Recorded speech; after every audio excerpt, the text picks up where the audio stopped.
Hello, and welcome to the second video of Klaus's Random Thoughts, a video series where I talk about games I have played recently that you may or may not know about, that you may even want to play for yourself. Today's game we're going to be talking about is actually an expansion to an already existing game, and that is Monster. Keeping it in, Monster Hunter World Iceborne. Man, Monster Hunter World. So, I put a lot of hours in this game. About 150 on PS4, and getting close to that on PC. This was my first Monster Hunter game, and I fell in love with it. So when I heard there was going to be an expansion for it, I was ready. The more I heard about it, the more excited I got. However, because I decided I wanted to play this game on PC, I had to wait about 4 months to get my hands on it. And I couldn't help but ask, why? I know that the consoles before this expansion were getting smaller DLCs, mostly crossovers, first before PC. And there's a bit of a delay between these two. I just couldn't help but ask why, though. This could have been a perfect time to really sync these up. Was it because of optimization? Maybe PC wasn't its top priority. The only thing I could really find on it is that they wanted to make the PC port the best it could be. And I get that. I'm not a game dev. I don't know how long it takes to make games in general. Just a guy that likes playing video games. But they are planning on syncing up the two consoles in their roadmap, which I will show in a little bit. So, Iceborne. Iceborne is the first and last big expansion, I believe, for Monster Hunter World. They're planning on doing a few smaller DLCs throughout after the release of Iceborne, which I want to show you the roadmap for it right about here somewhere. Should be seeing it right now, maybe. But anyway, this expansion brings in a lot of new stuff. Brought in a new area, a new tool, a ton of new and old monsters, new armor, new weapons, a new rank, and even some new mechanics. And I want to get into some of that. The first thing I want to bring up is the Clutch Claw, which is the new tool.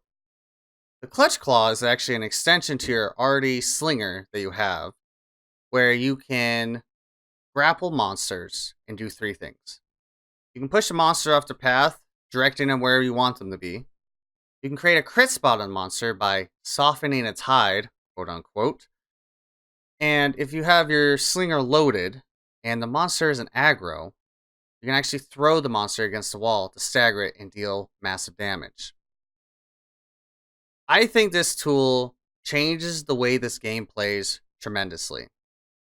I was a hammer main for the majority of this expansion, and if you don't know the hammer is very ground based. It's very hard to go up in the air, and for some monsters, to their crit spots to deal extra damage.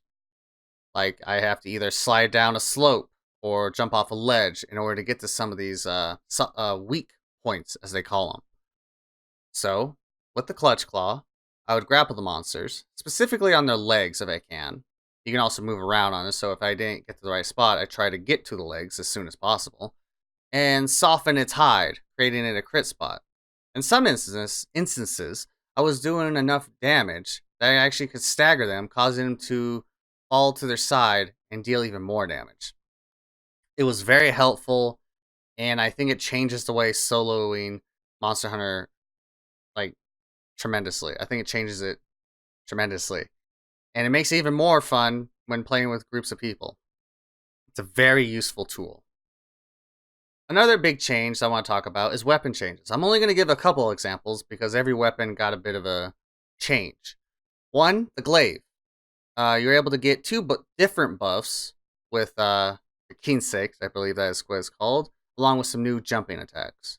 Another is the hunting horn, which gained the attack Echo Wave attacks, which creates a buff bubble for people to get. This is all good and nice, I guess, good and dandy, but I couldn't help but why not release this before Iceborne? The way I see it, these are just quality of life changes that I don't see why these in particular were delayed as well with the rest of Iceborne. Maybe I just can't get my head wrapped around the whole delay in the first place, and I just can't help maybe they could have released this stuff earlier, and it would have been just a nice little taste of what Iceborne is going to be. But this is just my thoughts. It was just a random thought, but I don't know. I digress. I would give more examples, to be honest. I would, but I'm really just gonna simplify what this expansion is. It's just more Monster Hunter. And that's not a bad thing. Maybe it's because I'm a Destiny 2 player, but a question has always arisen with that game when an expansion is announced or released. Will this bring back old players that didn't like the base game? And honestly, for Iceborne and Monster Hunter World in a general, no. What I think this expansion does is appeal to the already existing players. It gives them what they want and plus some. It's to make the community happy. It's not to bring in new people. So, if you didn't like the base game, I really don't see the purpose in you getting the expansion. If anything, you're going to have a harder time with it because it's a higher rank and the monsters are a lot more difficult than base game was. So, if you didn't like the game, the base game, don't get Iceborne.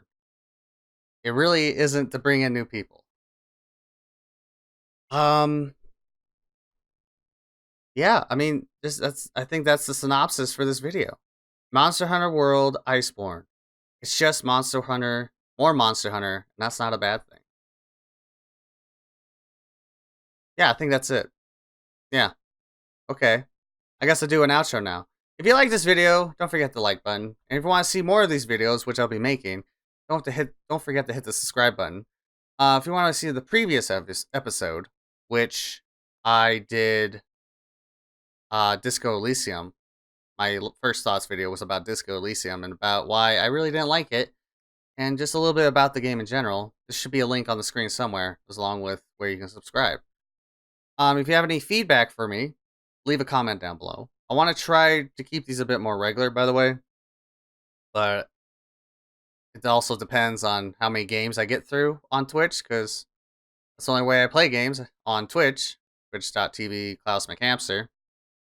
A little weird to promote myself in my own video, but I digress.